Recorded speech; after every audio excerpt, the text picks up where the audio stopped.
Okay, continuing with number 11, Mac 1105, Chapter 1, Practice Test. Okay, in this case, we're doing the third case of absolute value. We have an 8k minus 9 inside the absolute value. Positive 2 on the same side as the absolute value, and a less than sign with a 4.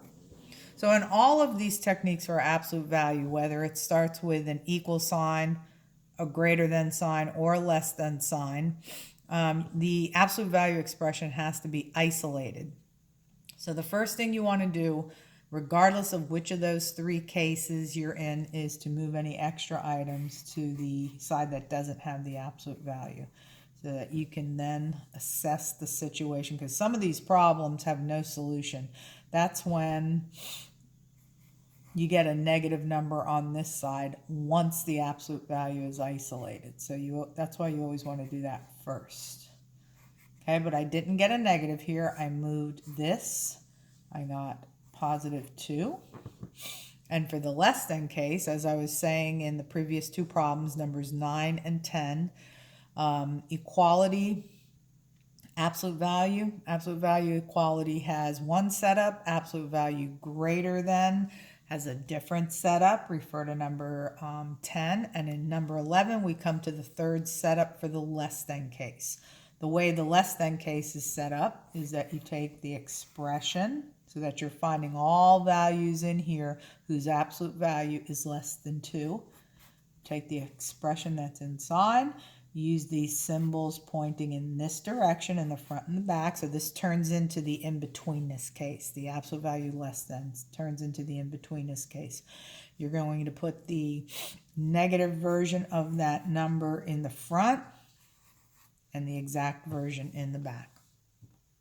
Okay, so that you're in between the smaller and the larger value. And then you're going to work it from the middle. Okay, you're going to try and isolate that 8k term.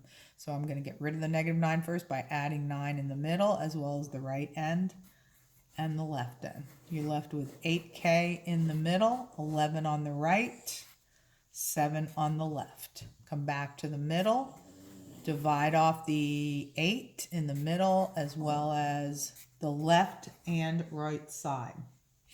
Okay, these 8's cancel, leaving you with k is less than 11/8, but greater than 7/8. So k is all values between 7/8 and 11/8. If you want to draw a number line to help you get the interval notation correct, you just put the endpoints. Oops, that's positive 7/8.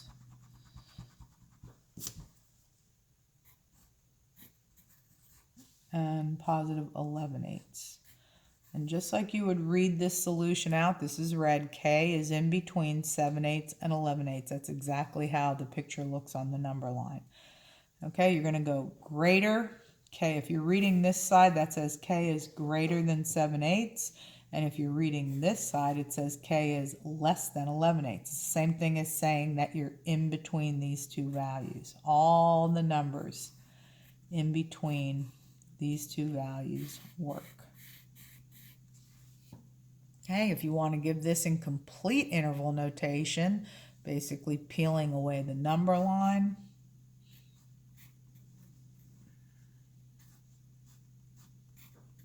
okay, the number line just really helps you with being able to state the interval notation correctly. So again, when you're trying to go for interval notation for any kind of an inequality, get the solution set first, graph it, and then take it to interval notation. And that would be number 11. Moving on to number 12.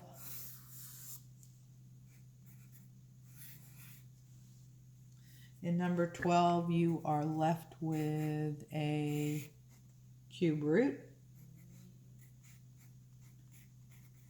So cube root of 4x plus 3 is equal to -5.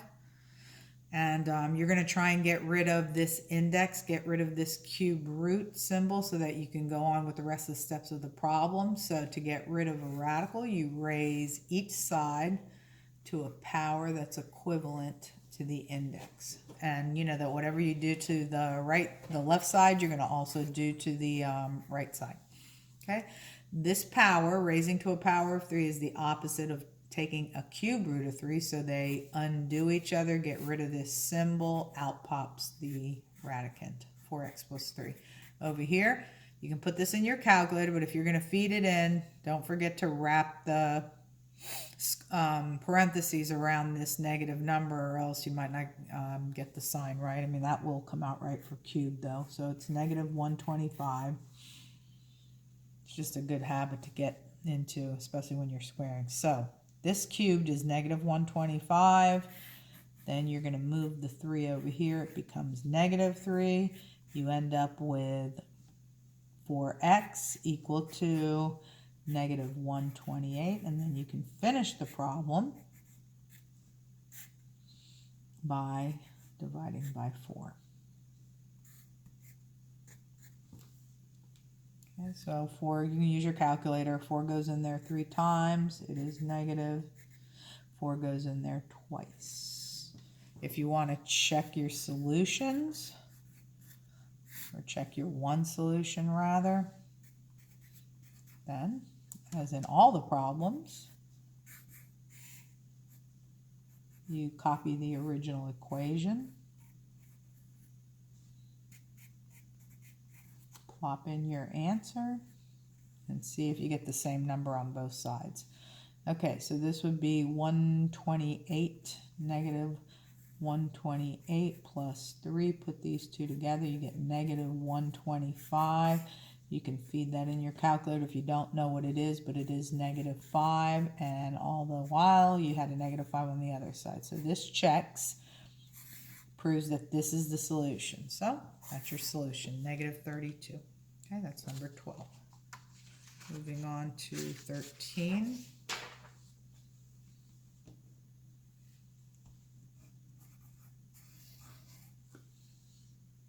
Problem 13, find the real solutions, if any, of the equation. Use the quadratic formula. So they're only asking you for real solutions here. If the directions say just find the solutions, then you can give any solutions that you want, whether they're real or whether they are imaginary. So, you know, if you're not sure about that on the test, you could always ask me. So what I am going to try is, because I know this is not going to factor, but you can try, I'm going to use quadratic formula. So I'm going to go x is equal to opposite of b plus or minus. Right in here, you're doing b squared minus 4 times a times c, all over a denominator of 2a. I'll put the numbers that you're putting here so you can memorize this formula. Remember, for the test, all formulas have to be memorized, no formula sheets. Okay, so the b value is negative 4. That's this right here.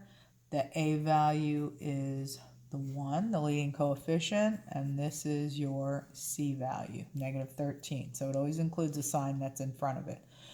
Okay, so we're going to put the negative 4 in the first 2 spots. The a goes here and here, and that a value is 1. And then the c value is negative 13. Okay, then get in your calculator to do as much or as little as you need to do. Opposite of negative 4. Then inside here you're looking at 16. Negative times another negative down here, because you're going negative 4 times 1 times negative 13 is 52, positive 52. So underneath that radical we have 68. All over 2. So this is the answer that you're looking at. You can check it again, you know, on your calculator. And you're expected in this class that if there isn't a perfect square root here at the end, that you should at least try to do a partial square root. That's how you'll get all the points, by knowing how to simplify as far as you possibly can.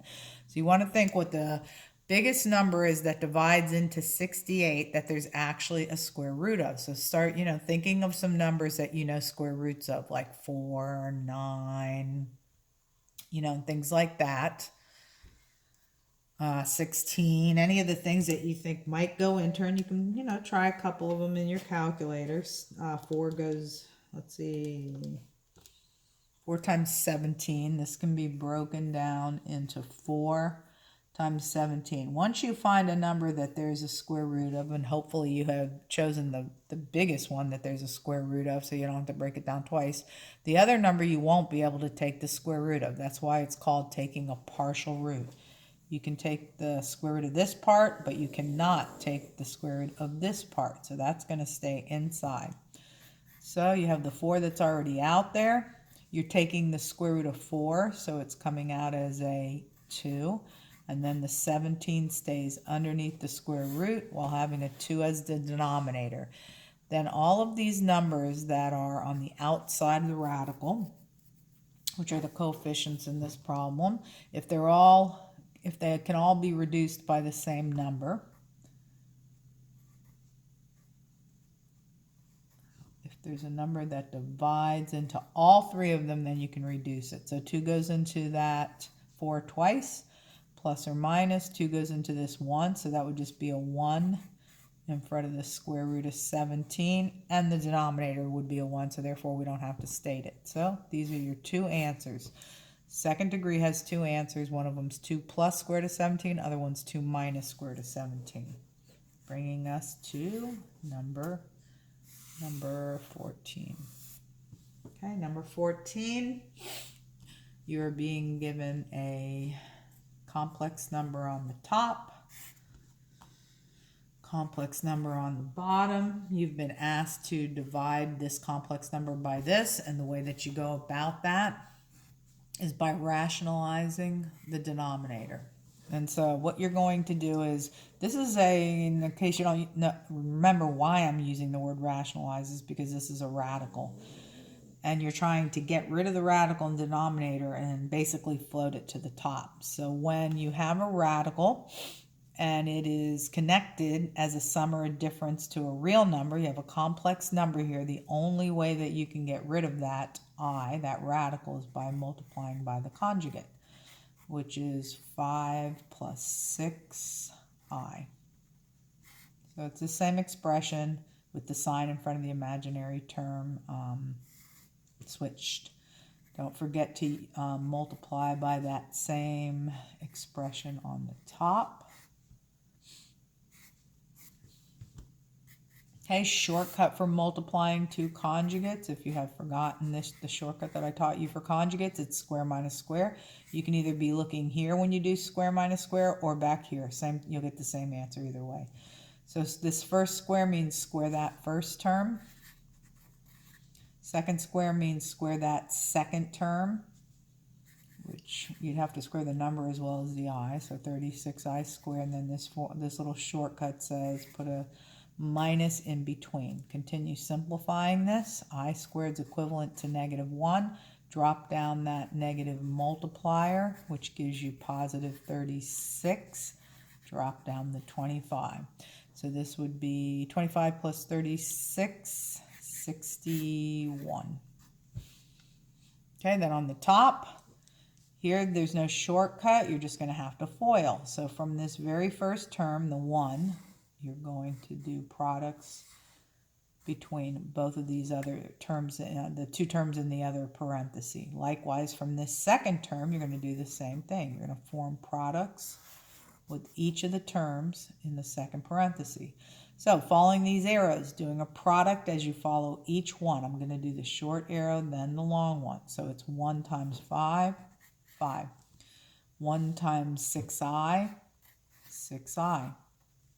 Doing the upside down arrows, product for each one. So it's short, then long. -3i times 5, -15i. Long arrow, -3i times 6i, -18i. 15i squared.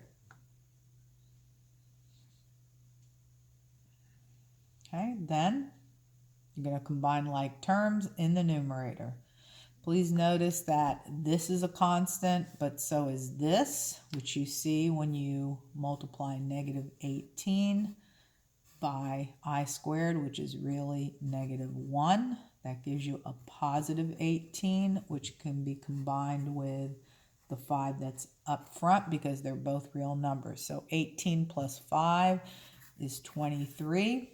That takes care of that and that. You've combined like terms. And then the two imaginary terms are positive 6 and negative 15. So that's negative 11i, and that's considered in standard form. Real number first, then the imaginary number. Denominator 61. You can split this up also if you want to. 23 over 61 minus 11i over 61, or you can just leave it like that. Okay, that's the answer for 14. Last problem. 15. In problem number 15, we are asked to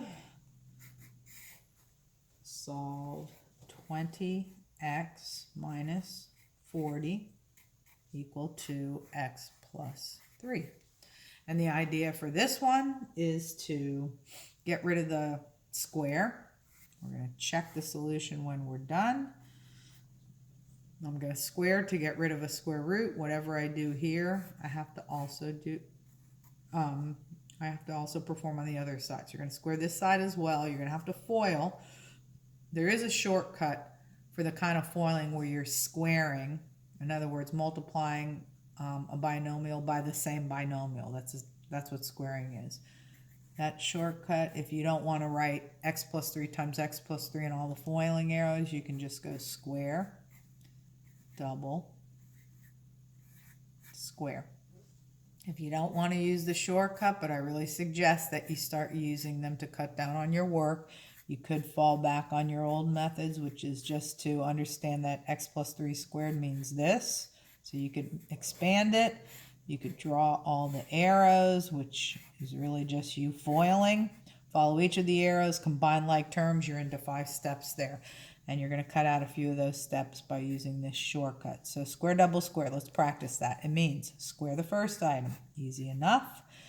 Double means double the product of these two things, which is pretty easy. When you do the product of these two things, you just put this number right up against the x. So that would be 3x, but then doubled so that you would get 6x. And when you square the second square, you're going to square that back item, which is 9. So not too bad, and you're not doing all of this. The signs that you're going to put in for square, double, square, both of the squares will be positive. So back term and front term positive. Then the middle term will take the sign that's in between these two terms in the parenthesis. Okay, that's square, double, square. You get the same thing here. Here, the easier side is that the square gets rid of the square root. Out comes the 20x minus 40. Okay, so continuing to solve to find the solutions, you have a second degree equation. You can either factor or you can use quadratic formula. There's other methods besides that. I'm going to try and factor. That would be the quickest way if it can be done. Okay, to factor, all terms are going to have to be on one side. So this is going to have to move over to where the 6x is, and so is the negative 40. That's going to have to move over here, becoming a positive 40. So these would both be gone. You will have zeroed out the left side. Everything's on the right side. Just combine like terms to clean up what you have on the right side. So negative 20x plus 6x is minus 14x, and then 9 and 40 is 49. Okay, this is one of the simpler versions for factoring quadratic, second degree, trinomial. I'm going to do guess and check. Or there's actually a shortcut for factoring that, but I'll just do guess and check. So break up the x squared. X times x gives you x squared. Then you want to think of two numbers that when multiplied together give you positive 49, but that you can also add or subtract those numbers to get the middle. And that would be 7 and 7. Besides the fact that you should know about the signs. When this last term is positive, that means these are both going to be the same sign. This is what they'll both be. And 7 and 7 is what works. They're both negative. So that you can see that negative times negative is positive 49, whereas when you add them up, you get negative 14. So those are the numbers that work. Now, since these factors are twins, since they match, instead of having two different answers, it brings you down to 1 just because these match. So your solution is x equal to positive 7. It's always the opposite sign of what it looks like in factored form. Okay, that completes the review practice type problems for the Chapter 1 test. Good luck studying.